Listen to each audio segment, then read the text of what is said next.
You are watching Access LaPorte County, Channel 97. Coming up next is the April 8th meeting for the Michigan City Waterworks Board. You can find more information for this meeting by visiting www.accesslaportecounty.org.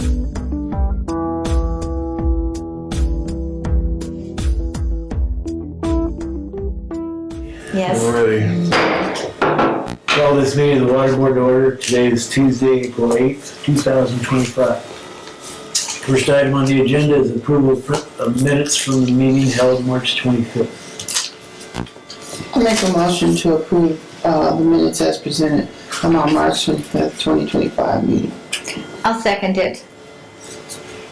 There's a motion and a second that we approve the minutes of the meeting held March 25th. Any additional discussion? Hearing none, all those in favor?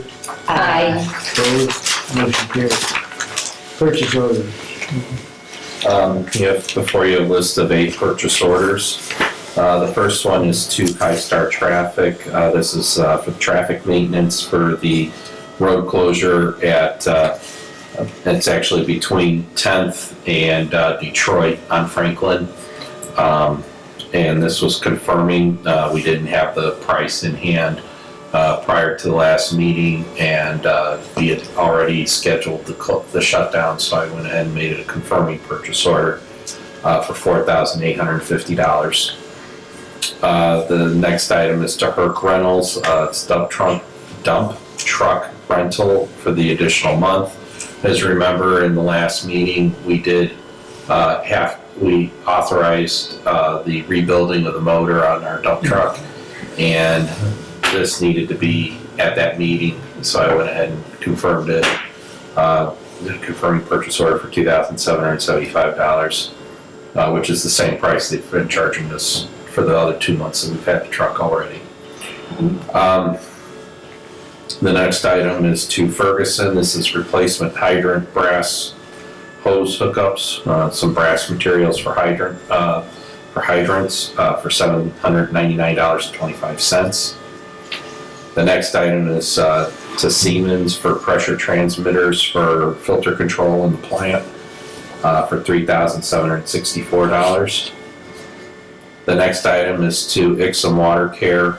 These are tank mixers for Paz, Hitchcock, and Carroll Avenue. We did have this in the business plan, and this is for $43,455, which fits within the budget we had for the business plan. The next item is to Woodruff, saw cutting the 11th Street water main project for $5,850. Number 7 is to USA Blue Book. These are boards for shoring. The boards that we had were in pretty rough shape, so we need to buy some new ones. They're a special kind of plywood that you can't just buy regular plywood. These have a bunch of different layers, and they're rated for certain types of pressure and stuff. It's $4,461.50. And then the last one is to Emmy Simpson. This is to do meter tests for Criterion for $2,520. We've found that there's a issue with the meter, so we got to get it tested and figure out what's going on, because it's a significant hit to our revenues right now. So. Number 8, the not to exceed mention could come in less. Yeah, they gave me an hourly rate and a minimum of 4 hours, so I added some extra time and put a not to exceed on it, so that if it went beyond what because they just gave me a rough estimate by phone, or not by email, and so I decided to go ahead and add some extra onto it, so that if we had to, it was covered under the purchase order, but it could be less, yes. Okay. I'll make a motion to accept the list of purchase orders as presented, dated 4/8/2025, in the amount of $68,474.75. I'll second it. There's a motion and a second that we accept the purchase orders as presented, dated April 8th. Any additional discussion? Hearing none, all those in favor? Aye. Opposed? Motion carried. Claims.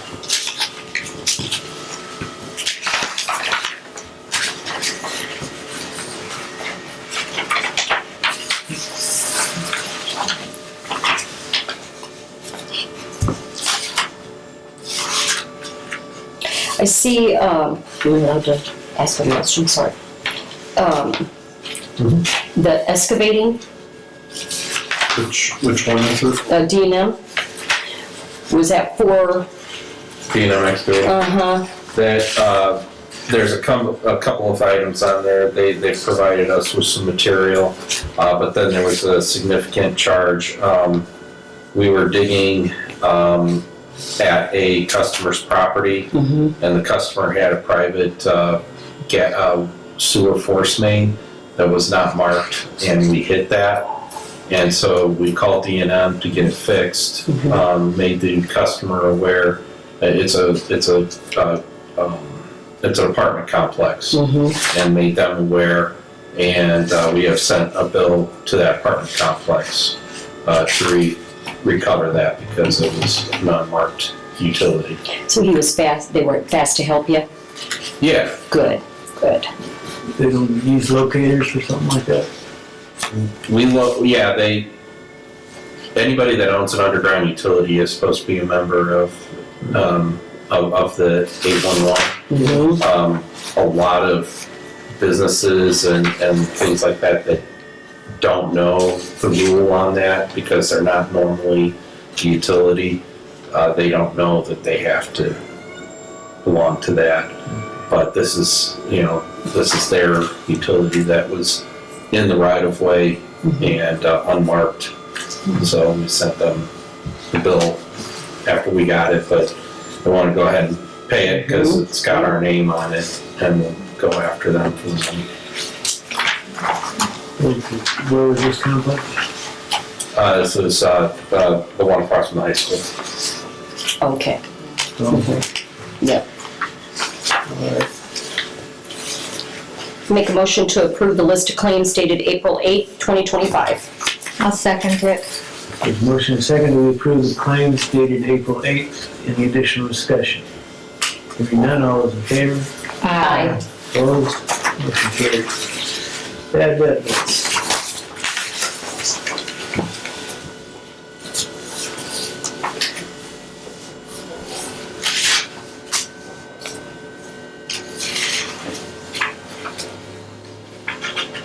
I'll make a motion to accept the bad debt list as presented on April 8th.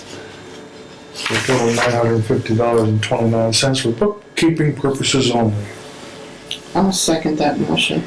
There's a motion and a second that we accept the bad debt list dated April 8th for bookkeeping purposes only. Any additional discussion? Hearing none, all those in favor? Aye. Opposed? Motion carried. This next item,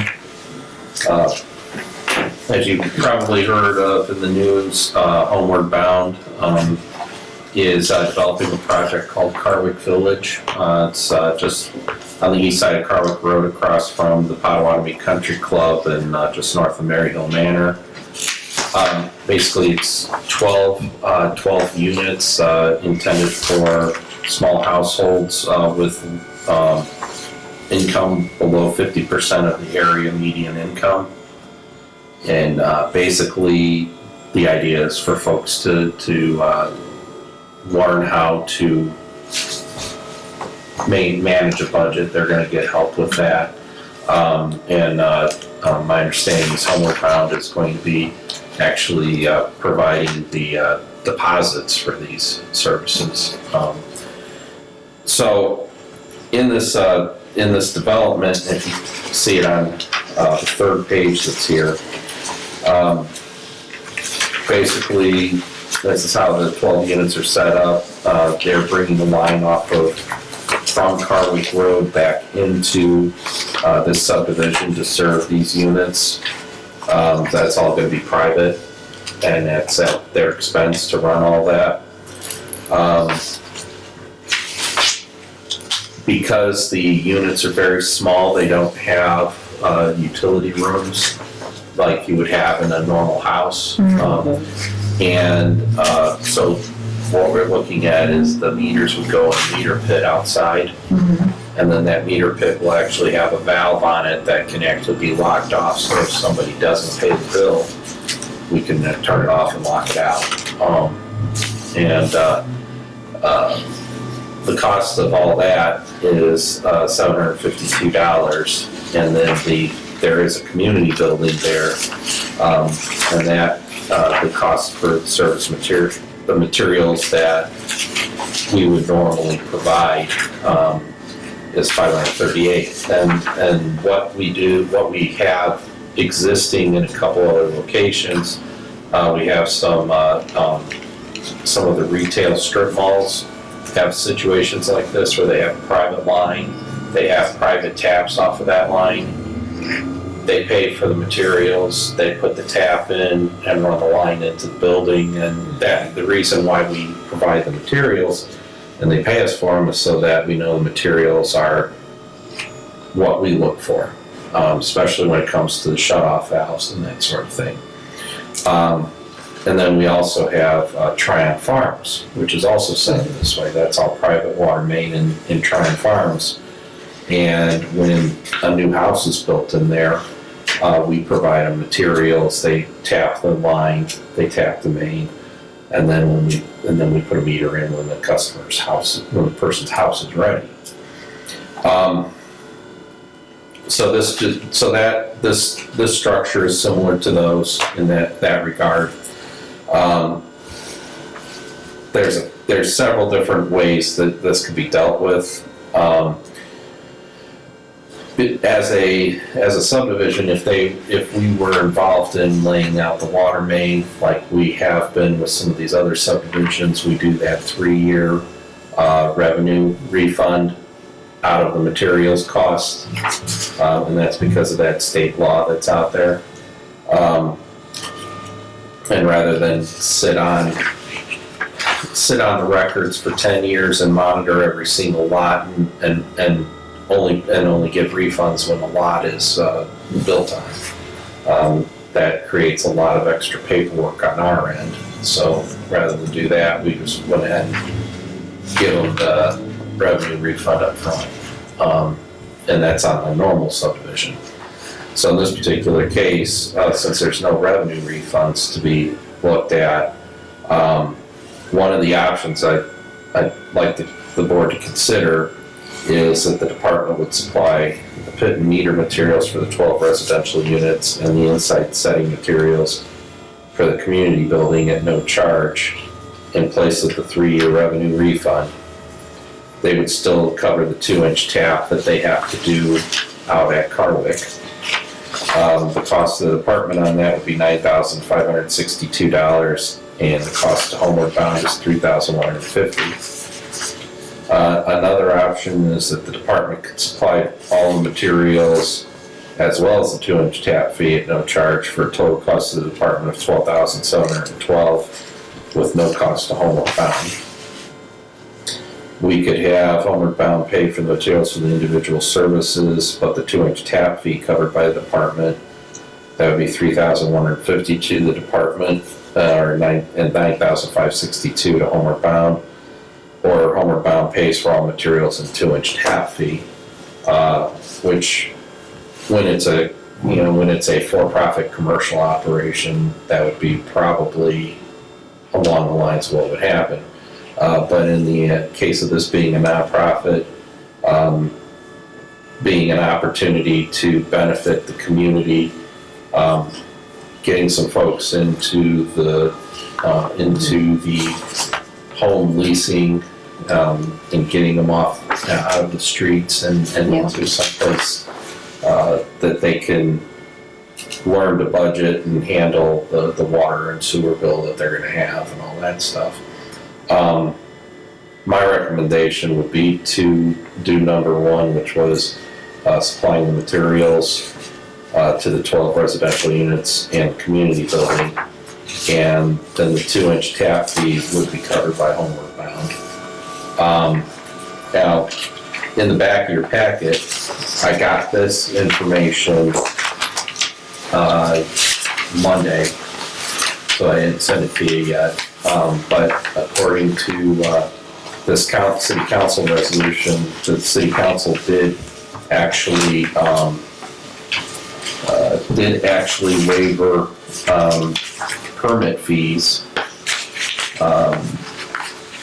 of up to $16,030. So on top of other funds that came from the COVID-19 funding of the ARPA. So it's, that quite a bit of money has come from the civil city on this. We are gaining 13 customers in this process. And as I said, we would normally provide a revenue refund if it was a regular development anyway. So that's why I think that this would be a good opportunity for us to benefit the community and also help a project that is of good benefit to our community move forward and have savings where it can. So that, it is up to the board what the board's wish is on that, but I thought I'd bring it before the board. Normally, services usually don't come before you because I just follow what we normally do, but if we're going to deviate, obviously, I'd have to get your permission to do so. I think it's a great idea. I know the county gave them money as well. So if they got money from entities, they need to put it toward their goal of doing this. So I'm all for it. That's me. Oh, me too. For the number one, the recommended. Okay, how do you feel? Yeah. You're good, Carla? Okay, formal motion. Davis? Yes. Okay.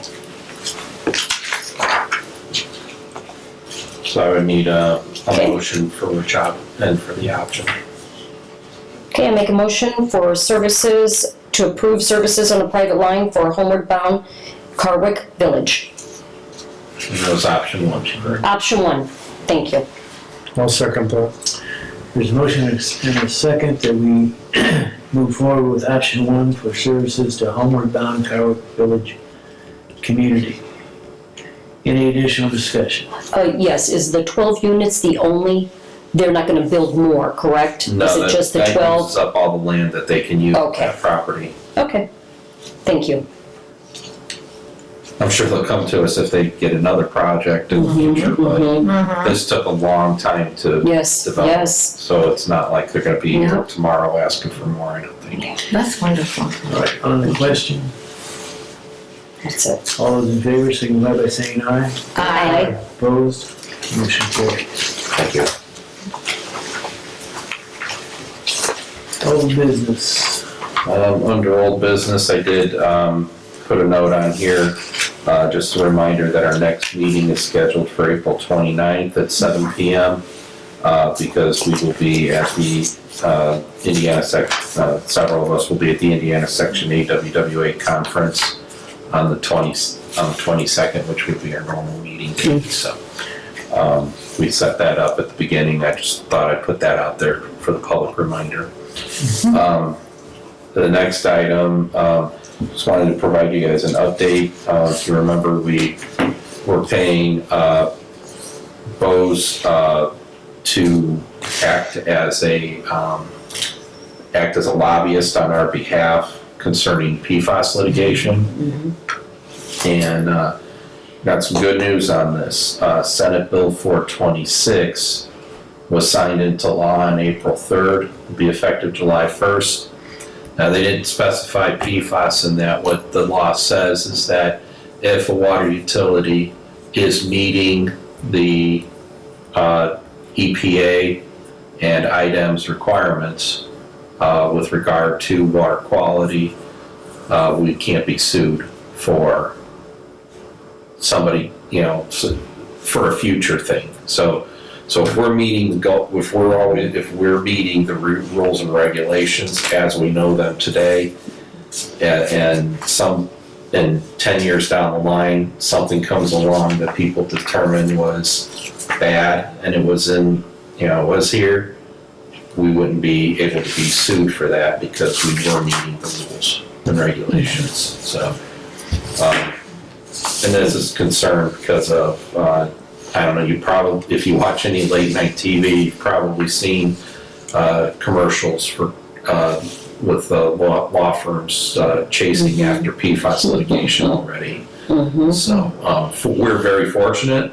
Again, like I always say, make sure it's always heard if anybody's watching this later. Lake Michigan is very low on contamination. Out of all the samples that we've pulled out of the lake, we only had one with detectable levels, and they were very low. And our treatment plant is already set up with the proper filtration, and so we actually remove any that might make it through, and so we've been very fortunate there. But this is just one more piece to protect the department from having to worry about what would be, I guess at this point in time, a frivolous lawsuit. And then the other item I've got, I received requests from Tryon Meadow. If you remember, we did a quote to them for the entire subdivision. They chopped off a section for first phase, and I guess the question is for the board, do you want me to bring that back before the board with a new quote, or do you want me to just modify the quote that we had to meet the normal requirements based on that new phasing that they provided? It's your call. If you want me to bring it back here, I can bring it back here. So it was one of the phases that they had already had in their plan, and we're just doing that phase now. Yeah, basically, we quoted the full project, and with no 3-year revenue refund on that. So this would be just the phase, the portion that they're talking about building with its appropriate 3-year revenue refund based on the number of units that would be developed. How many phases were there? They broke it down into 3 phases. Okay. And they removed one? No, they took it from one project and they broke it up into smaller phases. That's pretty typical of subdivisions. Okay. Because it's hard to build an entire subdivision at once. It's a lot of money going out at one time. So they usually break them into phases, and when a phase gets close to full, then they start building the next phase so that they can sell more houses. Okay. I don't see any issue with you doing the modification. Okay. Anybody else have a No, I agree. comment on that? I agree. Okay. I don't think it requires a vote, does it? I don't think so. Thank you, appreciate that. That's all I had under old business. New business, Nothing right now. how's the 10th to 11th Street main going? Well, we closed the road yesterday. We got the excavator there yesterday. We were trying to get a price for the saw cutting. We had a company come to us with a price that was essentially a we don't want to do it price. And we contacted some more folks, and Woodruff gave us a good price on that to do that cutting. So that was in tonight's proceedings, and so they should be here to cut that later this week. And we have a line that's getting run.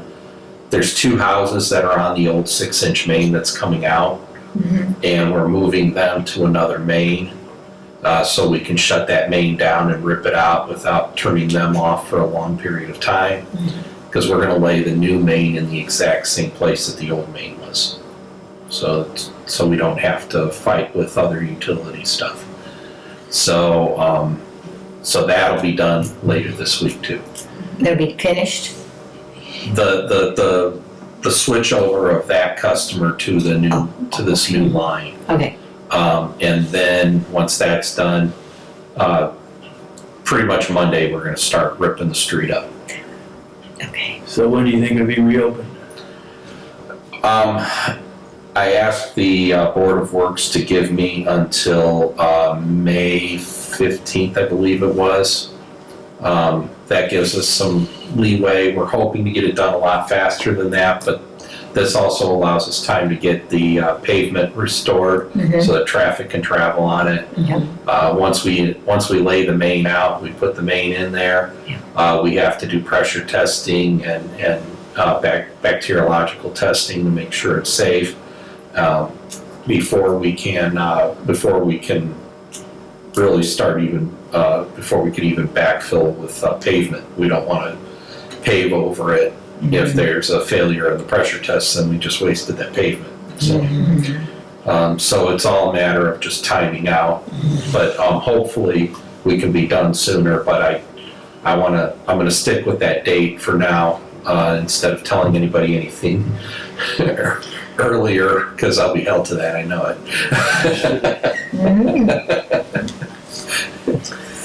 All right. Any other new business? And nothing. Public comment? Any comments from the directors?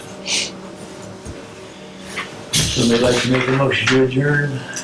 I'll make a motion to adjourn the meeting tonight. Second. Motion and second, we adjourn.